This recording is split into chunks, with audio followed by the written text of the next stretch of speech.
It is most definitely a canon event to have pretty bad gameplay at some point in Geometry Dash. I don't think it's possible for anyone not to go through the struggle of trying new things, thinking it's good, then like a week later you find out it probably wasn't that great. It takes a long time of learning, effort, and trial and error to actually figure out the ways of gameplay, but today I'm going to help you speed that along. By the time you're done with this video, your gameplay will be so good that you won't be able to peel yourself away from it, and you'll just keep replaying it over and over again. Quick disclaimer though, I have no scientific or factual proof that this works with literally everyone, because this is the process that I had to go through to make what I'd say is pretty fun gameplay. Okay, this intro is long enough, I can already taste the retention dropping, let's just get on with it.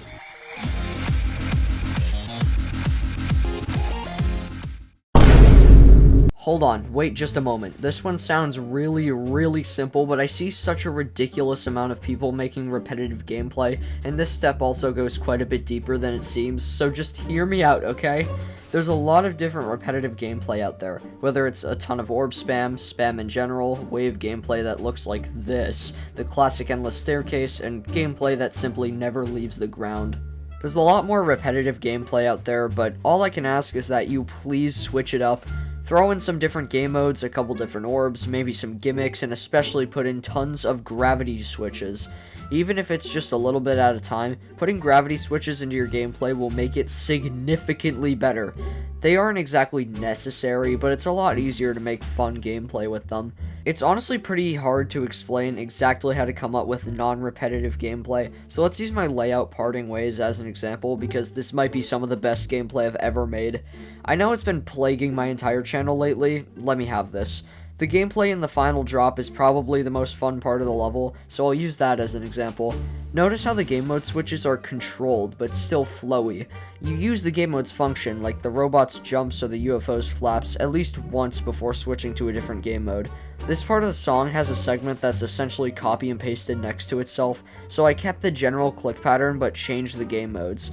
I especially like this section around the end where you're simply clicking to the beat of the song, but you're doing it in different and interesting ways, flipping gravity, flying around the screen with red and black orbs, and switching game modes. Then, all of a sudden, it just stops. The gameplay is calm, not too bouncy, and much harder, creating a cramped, nerve-wracking, and abruptly sad ending, just like the song.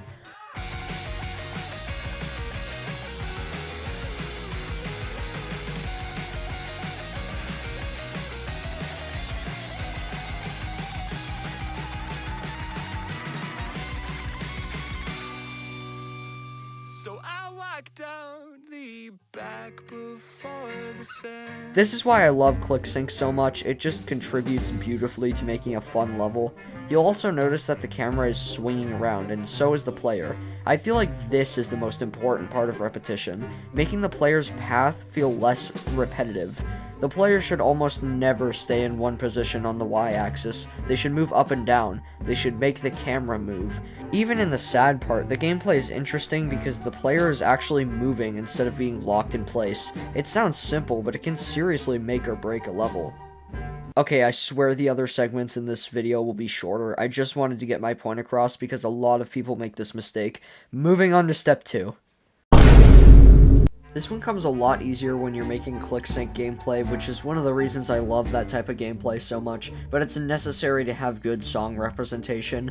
It would be pretty weird and lame if the drop in electrodynamics was in 1x speed, because it just doesn't fit the song at all. It feels really disjointed and awkward, and you're left kind of bored and confused, because the game might as well be muted. At the end of the day, Geometry Dash is basically a rhythm game. The music plays a huge part. I love the last part in Hexagon Force for this reason, because the song cuts to a slow, distant, almost rewarding segment at the end of the level, and Rob Top complemented this beautifully, by keeping the bright and vibrant colors but making the gameplay slower and heavier due to the ship's gravity. This is also beautifully done in Crazy, because how do you get a better clown song than this? I'm not even too sure how I could elaborate more on this. Just try to make the song fit in with the level, which honestly isn't that hard unless you just chose a random song. If you need more help thinking of unique songs to choose, or just making unique levels in general, I've linked another one of my videos in the description, but please watch the rest of this one first. It'll also show up at the end of the video, so stick around until the end. If If the song has a build-up right before the drop, speed up the gameplay only a little bit to make the drop feel more impactful. If the song suddenly cuts to a slower, quieter section, represent that. And God forbid, do not end the damn level at the drop. Do you know how many levels are ruined because they got lazy and just... You might just see this as, whoa, don't put blind jumps in the level, whoa, don't make everything all the same color, but it goes deeper. Obviously, blind jumps and extremely similar colors are bad and you should avoid them as much as possible, but you want to make sure that no matter what happens, the player should never be able to die because they didn't see what they died to. If a part is declining, use the glorious camera offset trigger to pan the camera lower so you can better see what's going to happen.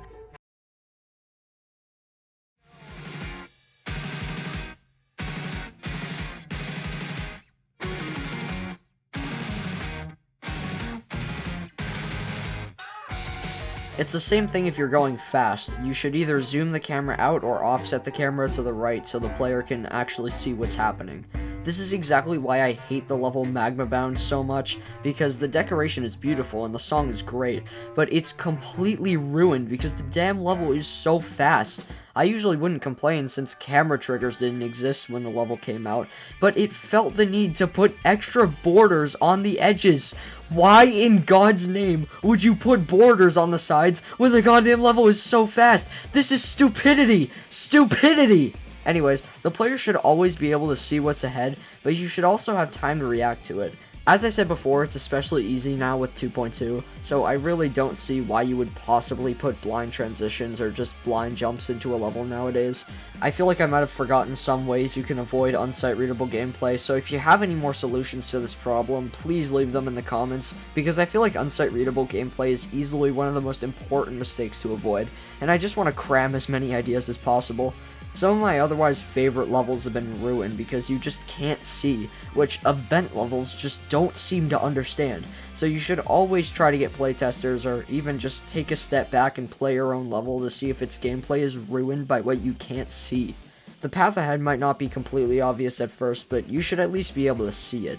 The only exception to this is memory levels and levels where the whole point is that you can't tell what's going on, like Boobawamba, but other than that, you should make your gameplay as sight readable as possible, no matter what.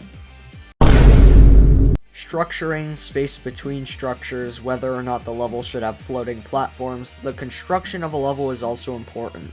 I think it's crucial to get this step done in the layout phase while it's still nice and easy, but I see a lot of people who don't do this, and then they end up panicking trying to think of a way to structure their levels or add air deco. I've seen some really good creators make this mistake, which is bizarre to me, because it's super easy to get down. Just think of the theme of your level and try to imagine you're there. What do the structures look like? What are the structures? This is harder to imagine if you're making an effect level like me, since those don't really have places, but just imagine the feeling you're going for and how you would take the player there. Maybe some air deco and hazards, which is a great combo by the way, could be giant flowers as saw blades, or sharp pointed grass as ceiling spikes. You want to properly communicate that these things are hazards when you decorate, but you don't need to worry about that right now because you're making gameplay. This is the same for your main structuring too. I will admit my structuring can be a bit rectangular sometimes. However, I've been trying to improve this and you should too. Interesting structures will always make sense with the theme of the level. If your level takes place in, let's say, a cave, you want to make the player swing around to match the unpredictable vibes that a cave has, but also make them fly through tight spaces. The structuring can be rough, rocky surfaces or connected wooden beams if you want it to have a mineshaft feel.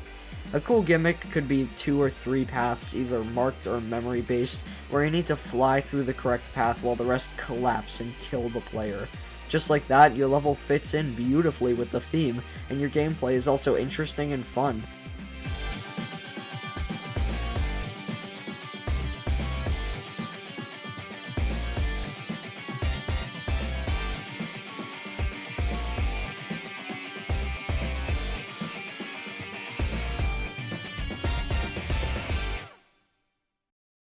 I also mentioned space between structures, and that's just as important.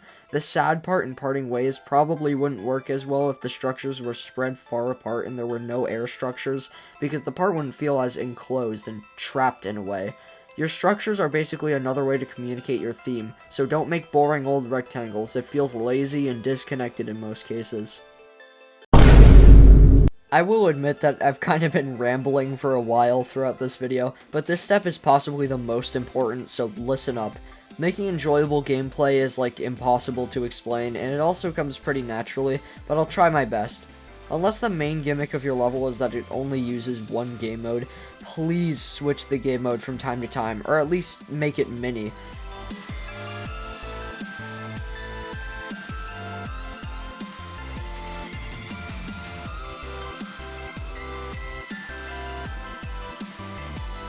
I'm not saying that your level needs to be the most flowy layout of all time with 50 game mode portals. I'm just saying that keeping the same game mode around for so long gets really boring, especially if you're not really doing much with the game mode in the first place. I did this in the second part in Parting Ways, where I used the ball for these slower, more controlled parts, but when the click pattern speeds up, I switched to the UFO because it just feels nicer with higher CPS, and it also creates a pretty interesting dynamic because you never really see anyone combining the ball and the UFO.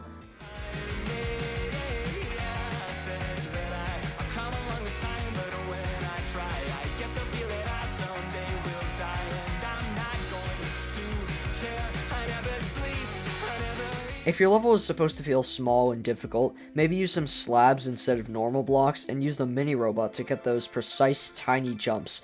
But you'll also want to make this as fun as possible, so you'll need to make sure you tie in some orbs and gravity changes, maybe even some pads and gravity portals. Switch up the game mode from time to time as well. I feel like the ball would work pretty well in this small environment. Then you could shrink down portals and orbs, and now you even have a fun little gimmick that works with the theme of the level. It seriously is impossible to explain. Just keep making gameplay until you eventually get that one prototype that causes you to ascend when you playtest it. Speaking of playtesters, get playtesters! Seriously, this is one of, if not the greatest way to get feedback and improve on your gameplay and make it as good and fun as possible. For some reason, people tend to prioritize decoration over gameplay nowadays, which really sucks because at the end of the day, you're actually playing the level, and making the gameplay unfun just ruins it. Keep trialing and erroring, keep improving, and keep making gameplay, because if I'm being completely honest, the easiest way to make your gameplay stand out is to start building, failing, and building again. Wow, that took a while. But we're finally here, at the end of the video. This video was pretty hard to make. There was a lot of things that required me to use 120% of my brain to explain, so I would be in love with the concept of you subscribing. It seriously helps me out a ton. We're on the road to 500 subscribers, and you wouldn't want to leave a small channel out to die, would you? Now that I'm done guilt-tripping everyone, I just have to thank you for watching. Even though I was joking about it just a second ago, this video really was incredibly hard to make, and is also the longest tutorial on this channel, so I guess that's pretty cool. If I missed anything, leave it in the comments, I check them very often. The summer grind is very close to ending, which is honestly really sad because this was by far the greatest summer grind to date. But hey, I'll still be uploading, so why not turn on notifications so okay, this crap is why nobody watches until the end. Seriously though, thank you all, and have a great day. Secret Razor Z, out. Peace. Geometry Dash.